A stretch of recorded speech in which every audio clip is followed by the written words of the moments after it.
நாச்சியார் திருமொழியில் 9ஆம் திருமொழியில் 10ஆம் பாசுரம். இது பலஸ்துதி பாசுரம். பார்க்கலாம்.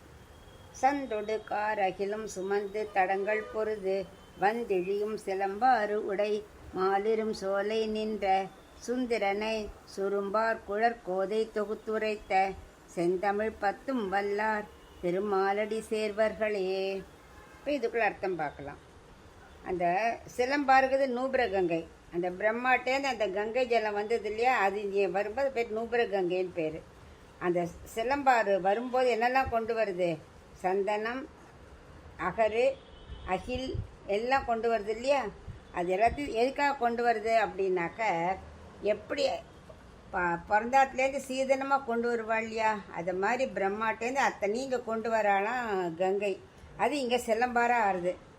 அந்த சிலம்பாறு இருக்கும் வந்து ஓடி வரும் மாலிரும் சோலையில் இருக்கும் சுந்தரபாகு. அவர் தோல் மட்டும் அழகில்லை, சுந்தரன் எல்லாமே அழகுடையவர் அவர்.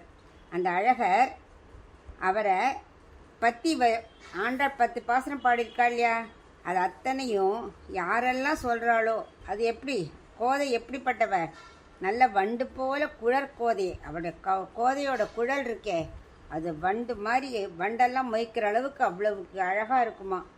அவட குழலே அவ்வளவு அழகு. அதை அப்படிப்பட்ட கோதை சொன்ன நல்ல செந்தமிழை 10, இந்த 10 பாசுரங்களையும், செந்தமிழாக சொல்லப்பட்ட இந்த 10 பாசுரங்களையும் அர்த்தத்தோடு அனுசந்தித்து யாரெல்லாம் சொல்கிறாளோ அவளுக்கு என்ன பலன் கிடைக்கும்? திருமாலோட இறைவனடியே சேர்வார்கள். அதாவது பகவானுக்கு தொண்டு புரிவார்கள் அர்த்தம். பிராட்டியோடு கூடிய பெருமாளுக்கு தொண்டு புரிவார்கள் அப்படின்னு இந்த பாசுரத்தை முடிக்கிறார்.